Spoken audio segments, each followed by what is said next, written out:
Okay, welcome back. And we're rolling right through Monday. Dr. Bill Deagle joins us as he does every week for an update on the Fukushima catastrophe, which is, as we have been reporting, only getting worse. And it's interesting to see the Wall Street Journal, the New York Times, and now Time Magazine finally stepping back up to the plate. Oh, Americans love those sports metaphors.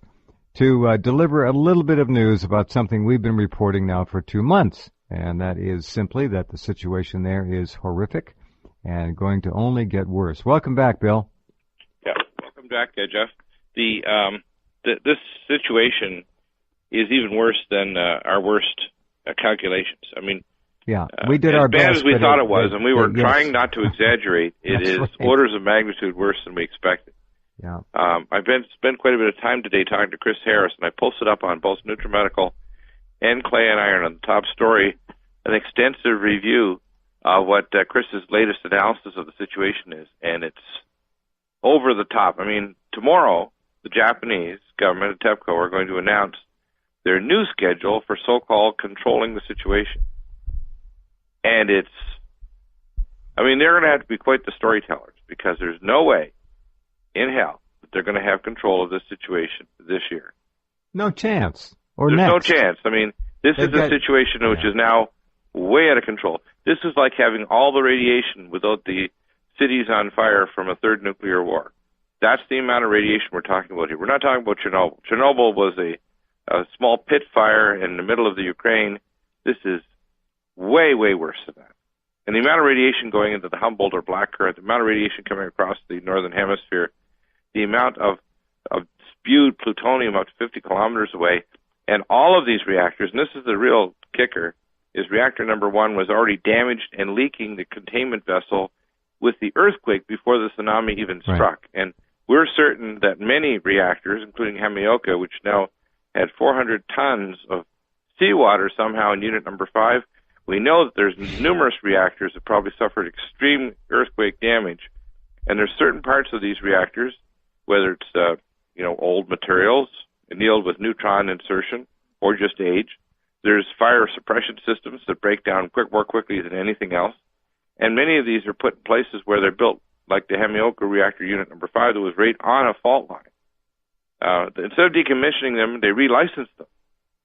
So their shares are falling now that the Japanese government, is announcing they're going to back up with public money these losing situations. It's like throwing all your money into a pit of volcanic fire. Yeah. It's ridiculous. Yeah, it is. It's totally crazy. And it's going to, the Japanese economy is toast. And it's going to be more toast because now we're having brownouts throughout the central industrial area of Japan, where many of the big car manufacturers, Toshiba's chip manufacturing plant, et cetera, are going to be harmed. And they're one of the chief buyers after China of our debt because of interlocking world debt, which means the dollar is toast this year. Dollar is toast. Japan is toast. We're next. This happened in 1927. A big tsunami and earthquake struck Japan. 2 years later, we had the 1929 crash. All, by the way, and I'm not saying that this is caused by HAARP, which is another pile of garbage. It's earth changes. But as Rom the Cruel, I call him Emmanuel, now the king of Chicagoland, of the chief mobster, Sam Giancana would be jealous. Sabbatean, I don't want to use the word Jew, because the word Jew means praisers. It means praiser of the Most High God. They're not Jews. As Jesus Christ himself would say, they are of the synagogue of Satan. It's a satanic issue, and it has been, and unfortunately no one understands it. Meanwhile, back here, we'll get right back to Fukushima.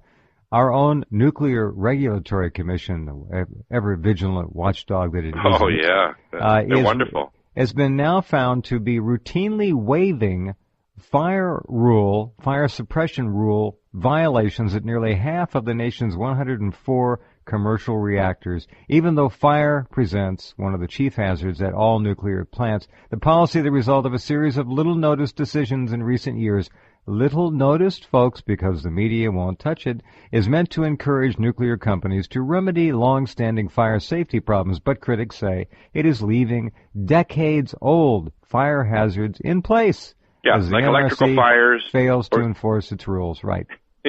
Yeah, they even had, and we exchanged this information earlier today. They even have one nuclear plant near the Illinois-Iowa border that could be affected by flooding, and their plan is to open the doors to let the flood come through the building and to raise up on a hoist on chains the diesel backup generator to run the condenser to keep the reactor from going Fukushima. Now, if that isn't crazy... No, it doesn't get any crazier. If you and I had to sit down and try and make this up, we couldn't. It's too crazy. And it's a testimonial to how utterly stupid this so-called sentient species is. Well, I think actually it's willingly suicidal. I remember as a trauma doctor taking care of people. At some level, I agree with you. Yeah, I think there's some degree of a death wish here, a corporate global I've been saying that wish. For years. Absolutely. You don't do the things that this alleged intelligent species does unless it has some kind of a deep-seated wish to die. I don't get it. It's weird. Yeah. It's totally weird. Think about it. Okay, they make a transportation system. They had electric cars in 1897. Wonderful cars that would do 50 miles an hour and run for, I forgot how long they'd run for, I think almost an hour before they needed to be This is not 1897 now. There was no reason for any, so what did they do? They built an automobile that took clean air and turned it into death, and they devised a poison to propel it which spewed even more deadly vapors out the back. And you know what some of the deadliest vapors coming off automobiles are that you folks sitting on the highways and byways and traffic jams have to breathe? It's the actual decomposition of the rubber tires on your car.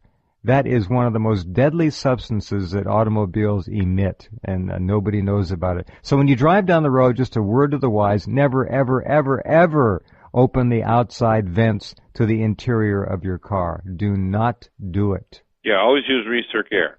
Always. And you turn your air conditioner on and blow that out the open windows for a minute, and then close your windows. It collects decomposing petrochemical issues in your car, which are toxic, and it can be recirculated. So you want to clear it out of your car first. Okay, now we got a break coming up here. Let's just go right through the break network. I'm not going to stop.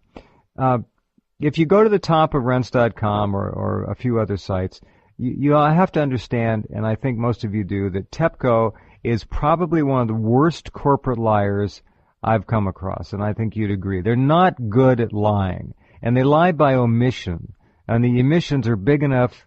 Their omissions are so huge you could drive a truck through them. Now, their big plan, their big fix-it plan, was to tackle reactor number 1 because it was the most approachable and the most they could deal with it, they felt. So that's really where they pinned their timeline on. Their fix-it-all timeline. Let's get reactor 1 fixed, and then everyone will look the other way, and we can take our time.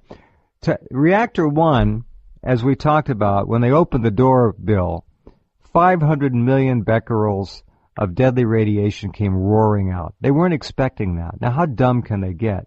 They went in there and found out that there were 700 millisieverts per hour spikes here and there in the building. Well, number 1 went from that to what? What did it go to from 700 millisieverts? Keep in mind, ladies and gentlemen, your annual dose maximum is 3 millisieverts a year. So that had 700 spiking inside building 1, and they were sending people in there per hour. And by the way, it went up even higher to between 1 and 2,000. Yeah. It became 2,000 millisieverts, which translates into 2 full sieverts per hour. That means you walk in alive and you walk out and you're dead. Yeah. In other words, if you get that amount of radiation to your central nervous system, within minutes you're getting cerebral edema, you're getting seizures and coma, you're getting disorientation and nausea, and within minutes to hours you're dead. There's no such thing as, we're going to rescue you in the neuro ICU, or we're going to do this or that. You are dead. Period. So when they sent that 60-plus-year-old man in there to repair, and they report he was in there to part of this building for 50 minutes, what it tells you is their so-called plans to put in air filtration systems and to put some kind of a air-driven cooling system into the reactors is a fairy tale. And we need to have a new version of books called the TEPCO Fairy Tale. Cute. It's really obscene. Now, there's a lot of issues that are swirling around here, and some of them deal with TEPCO, some of them deal with international finance, because they're trying to bury this because the international world debt is so integral that they can't see Japan crashing, but it's going to crash. And if they just have a major explosion, like we know that there's a spike in reactor number 3, which is likely to have a full critical nuclear China syndrome meltdown explosion of a MOX reactor. How are they going to stop it, Bill? And just basically for our people out there, they decided to supercharge the amount of water they were pushing into that reactor to cool it, and they added boric acid to it, and all it did, it succeeded in driving the temperature of the reactor up 100 degrees Celsius in a matter of one day. So what they did is they put in inadequate neutron capture, which is borax. They should have used more powerful things such as indium and other materials that can grab the neutrons without water. They should have made nanoparticles of some kind. They should have used the stop the feed and bleed game. And with a MOX reactor that's touchy, this reactor is ready to blow. And we know reactor pool number 3, on top of reactor 3, the MOX reactor, was a nuclear explosion. We know all of the reactors. Look at the pictures of it. You've seen them. Yeah. The pressure vessels are all leaking. We know that that there's problems at other reactors throughout Japan where they can't have rolling blackouts or brownouts just from TEPCO and Fukushima. The Daiichi plant as well as the Daini plant are closed. Hamioka, they had problems with the Suruga plant. I guarantee you, if we had full disclosure here, we'd have lots of plants that were just damaged enough that they managed to get cold shutdown of them because they should have been shut down, some of them probably 10 or 20 years ago. And their safety procedures have never been upgraded. Well, when they admit that they found how much salt water had snuck into the building while they were looking the other way? 400 tons? Yeah. Yeah. I mean, this is absurd. The water came roaring right up the intake, out of control somehow. And anyway, they're just the worst liars going. Now, what Bill said about Building 3 and Reactor 3 is very important. That spent fuel pool is gone. It's just trash. It's 50 kilometers away. It is now in a farmer's field. That's right. Somebody's backyard by their daisies and their Chinese vegetables, or the Japanese vegetables. It is in the water that dolphins and yellowfin tuna are swimming in the Pacific Ocean. They're carried by the Humboldt Current toward Alaska, British Columbia. Well, Washington. it's also called the North Pacific Current, but it comes right across, basically off Honshu, where the two Japanese currents, one down and one up, meet, and then they turn east and become the North Pacific, and they go straight across and split before they hit the California, Oregon, Washington area. Half of it approximately goes north into the Gulf of Alaska, where it goes round and round counterclockwise like a toilet flush with nowhere to go. And it's starting to build up in there. It's already there. It doesn't take long for it to get here. That's why the FDA won't test one single fish. They don't want any evidence of the crime that's being committed. In fact, I'm trying to do legal action, pro se litigant action with Ron McDonald and Dr. Fred Graves, because we've got to do something. We've got to force these agencies to start doing proper air sampling testing, food, water, and sentinel human being testing. For example, in Japan, one of the things they discovered from Chernobyl is that they could have saved many more lives if they actually marked where people were located in relation to the plant, did initial studies or tests of them, and then monitored them properly so they could have intervened before they would be overcome by infection or cancer or other conditions. None of that is happening in Japan. And we're discovering downwind, huge areas where it's very radioactive because they're not disclosing it. They're not. If they are testing it, which I doubt that they are doing properly. Well, they're not telling anybody. Here's the translation on the 50 kilometers plutonium story. It says, additionally, a certain food manufacturing company conducted a survey by themselves, and in a rice field more than 50 kilometers away from the Fukushima Daiichi power plant, it was found that there was very high radiation that is very difficult to reconcile with what the government released. It's called high-density plutonium in the translation. It's in the rice field, and it's not going away, folks. When you have plutonium like this, that means you can never go there again. It's done. And they have also radiation now. I can't tell you what isotope it is in various parts of Tokyo, topsoil. So the wind continues to be Japan's biggest immediate villain and demon right now because it carries this death wherever it goes. Yeah, the real issue here is that And people don't want to accept this, and even they've misinterpreted my statement. I said, look, the nuclear fission age is over, okay? But you've got to do it properly, and you have to immediately start decommissioning nuclear reactors all over the planet they're in. Tsunami zones, on fault lines, or flood zones. You know, Bill, let me say one thing about decommissioning a plant. People think, oh, well, that's pretty neat, because if we could just get them to shut these plants down, and we wouldn't have to worry about them anymore. This is a really big problem. In fact, not it's true, more dangerous. Folks. Yeah. That's right. It increases the danger unless you do it properly. Correct. And many of these plants can be converted over as little as 11 to 14 months to use natural gas. You drive all the things by natural gas, but eventually we have to get away from carbon-based fuels, not because carbon dioxide is a death gas from hell, but because of a thing called peak oxygen. And I coined the term because this is something that as my background in oceanography, before I went into environmental medicine, I saw that our consumption of carbon-based fuels was eventually going to result in a drop in world oxygen concentration.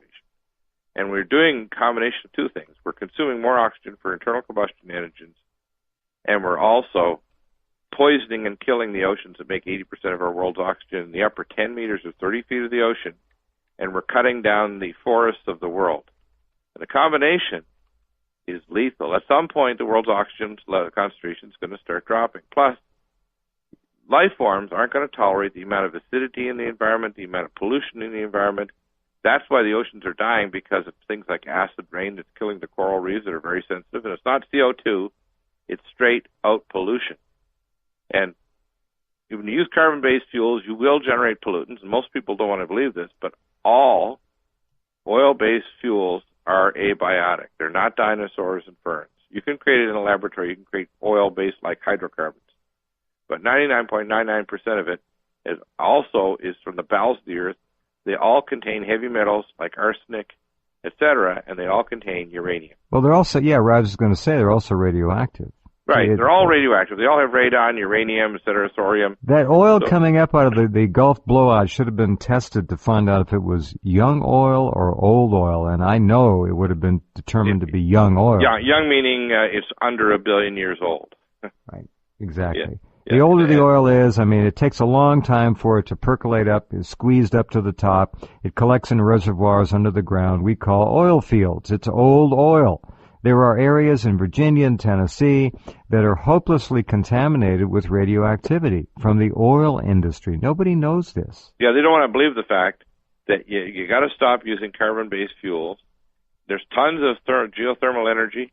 We do have nuclear fusion reactors. We've got what's called vortex field generators, which is the Tesla-type generator from out of the vacuum that Tom Bearden talks about. We've got wave energy. We have new types of solar and other types of energy. There is no need. The thing is, though, these technologies are miniaturized so that you could literally make a home or a group of homes completely independent of the grid. And the grid will not survive 2013. At some area of the Western Hemisphere, Southern Hemisphere, large chunks of the grid, or most of it, may be gone somewhere between 2013 and 2017 from regular and classified sources. It's not going to survive Earth changes, coronal mass ejections, and other disasters that are going to destroy the grid. The grid will not survive. And we're not preparing for any of this. No one is doing any preparing. They're not preparing at all. And I've talked to Canadian and U.S. and Australian experts, and they've told me that without any doubt, if you have the grid, without anything else, no nuclear war, no famine, no loss of crops, if just the grid goes, within 6 months, 90% of the population of Canada will be gone. They will die of disease, starvation, or cannibalism. Now, that's something people don't want to hear. But the movie The Road that was put out there with Viggo Mortensen, that's your future if we don't start smartening up and realize that we need to get away from nuclear energy and fission. And the Germans have got it right. Now, we've got to do it in a rational way, though. But we've got to put the money in to decommission these things properly, or they're more dangerous to decommission than just to add more safety. Right. That's the problem. And people misinterpret and say, oh, no, you believe in nuclear energy. No, I don't. If you start decommissioning these things wrong, you'll have Fukushimas everywhere. And then you'll be trying to move this stuff like across the ocean to, say, from Fukushima, which is too radioactive to move, to Vladivostok, and then try to dump it in Ulaanbaatar, near the capital there of Mongolia. And moving this stuff is even more dangerous. So forget about how the are they idea going to of move moving. it? And who's going to decide that, all right, well, we're going to move the Fukushima melt down lava globs? Who's going? How are they going to pick these up, and what are they going to move them in? Can someone explain that to me? They're going to have to invent some robot from the 24th century to come back in time that's radiation proof and can scoop this up and carry it into space. Or transmute it, one or the other. Yeah, this isn't going to happen. What they could do realistically is have something like a Kevlar spider silk tent they put over it and then filter the air, tunnel underneath it, try to create a catchment corium catcher underneath it, and literally have a sentinel of robots remotely operated, because human beings won't be able to be near the site or they'll die, and filter the air and prevent the water from poisoning the ocean, because if this continues, it's going to kill 1/3 of the oceans of the world, which is the Pacific Ocean. The Pacific Ocean is 1/3 of the world's ocean. Does that sound prophetic? We are killing the ocean, the great ocean, the Pacific. I mean, right now. Right now. Mm-hmm. But this is not like, this is theory, you're a conspiracy theorist. No. And I saw it when I saw Bunker C crude balls floating out in the ocean hundreds of miles out off the eastern coast of the United States and Canada. I saw it when I saw garbage tying up dolphins or sentient beings choking to death out in the oceans. And I'm sure that, of course, these hired killers were using these incinerating boats out there where they're killing millions of life forms out in the ocean, including great whales, like the videos that show the Japanese eating dolphin over there. They didn't want any videos about how many life forms died, or they should do a documentary of how many man-of-war jellyfish are thinking this is a new playland to come to destroy the place, because now it's jellyfish land, Gulf of Mexico. Well, no oxygen left. It's gone. It's a dead zone. UC Berkeley scientists are the only institute of so-called higher education and learning that seem to be monitoring this radioactivity issue. Not one other university that I know of, certainly no government agency is doing anything. UC Berkeley now has put out its latest findings, which show conclusively that kale and strawberries and the topsoil in the Bay Area are increasing the amount of cesium and perhaps other isotopes that they're manifesting right now. So it's continually falling in the rain, and it's building up. It's bioaccumulative. It's not going away. And UC Berkeley is putting out, we've got it up at Rense.com. And you folks have to understand that pretty soon you're going to see people in supermarkets, maybe some of you already have, with handheld Geiger counters, meters. They may not read beta, alpha, and gamma, but they'll read something, and they'll be in there doing their best to try to find out what's safe and what isn't. You're going to have to put your gardens under cover. You're going to have to get into the greenhouse business here. You can do it inexpensively. We've talked about that before. But the food supply, already under siege, is really going to be in trouble very soon. When people perceive and realize, let's say 2 years from now, not this Christmas, but maybe 2 years from now, and the only way it's going to be solved is literally we have an army of nuclear scientists and military that bring hundreds of thousands of people so they can trade spots, and an advance like a Manhattan Project to make remote-operated avatar robots that can go in that are radiation-proof, that can actually do something to at least contain it. Containment is all they can do, and they're going to have to require billions of dollars every year for centuries. This is not something that's going to go. It's going to be a monument to the nuclear industry in China and Japan forever. And we don't know that some of the other plants are fighting right now a desperate holding battle with an equal or similar catastrophe. Well, you know it. You know it, though, when they have reactors where here in America they're brushing it with a wire brush and they poke through a pipe. Yeah. But the safety procedures are not ready for earth changes. They're coming as we speak. No, absolutely not. All right, stand by. We'll be back in just a few minutes as we continue with Dr. Bill Deagle and our update of Fukushima. Coming up at the bottom of the next hour, we're going to try and establish contact with Yoichi Shimatsu in Hong Kong. Hopefully the line is up. He said there is still underground cable trouble over there, so we will see. Stand by, and we'll be right back. Glad you're along tonight. Not pretty, but it's true, and that's what we're here for as journalists.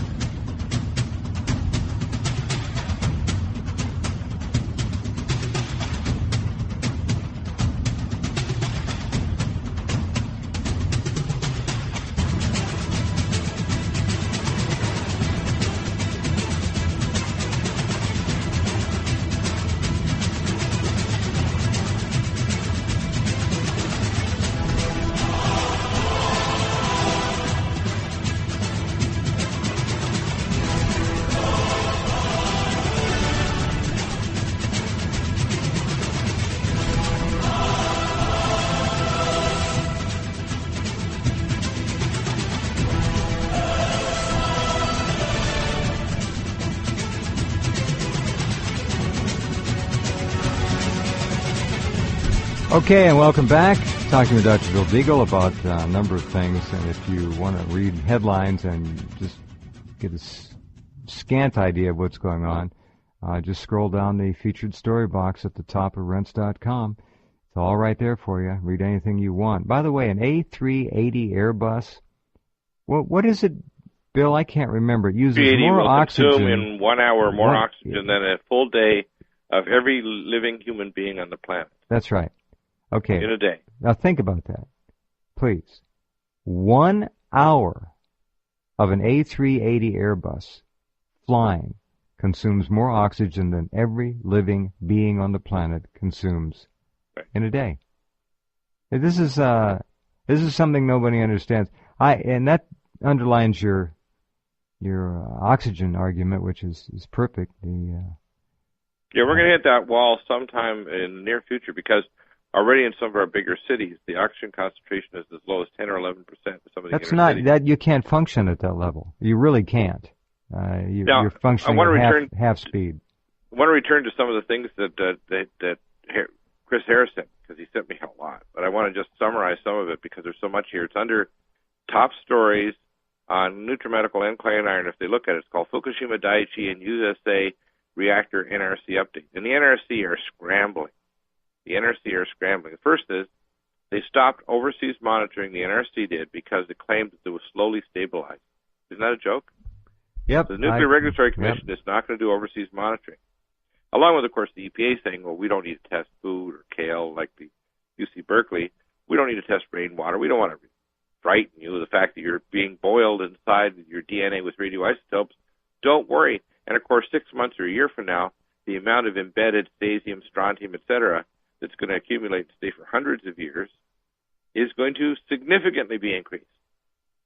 And, it's beyond. Then we have, of course, the latest news that you're no longer going to be able to get Geiger-Muller tubes. You have to kind of build one yourself. Now, what is this about? I didn't hear. So they're going to basically make Geiger counters something you can't acquire. That sounds like what you're right now, saying. if you order through our Nutramedical, you can get a monitor for in about 6 weeks. But the sensitive ones that are 20 times more sensitive, the Inspector Pluses, you might get one in December for Christmas. You might. No, I wouldn't hold my breath. And the factories are kind of really amping up. The next thing, of course, is that reactor building number 4 is ready to crash and then spew off in the air and water a giant cloud of radiation. Reactor 3 is ready to go nuclear. 1 and 2, we know, are giving off so much radioisotopes to the water through the intake vents. I mean, a lot of people know these things, but if you just go over all these facts, right. TEPCO claims that fuel reached 28 times the boiling water or 6,000 degrees. TEPCO claimed that their fuel melted down. They also say that they're finally releasing the report in Reactor 1. It was actually broken, the reactor pressure vessel, before the tsunami hit. Mm-hmm. So these buildings have no structural integrity right now. And you got three meltdowns, admittedly. Right, and if they fill up these buildings, which was their plan, to fill them up with water around the reactor, the concrete structures are going to rupture. We're going to have a massive release of radiation. Now, what does that mean for us? It means we in North America are being bathed with radiation, and it goes right over us and right to Europe and around the Northern Hemisphere. And people think, I don't think people grasp how serious is this. We're going to see a massive increase in birth defects, diseases of every kind. Well, it's going to be depleted uranium, but amped up. Oh, well, much worse. Depleted uranium is toxic. Plutonium is 20,000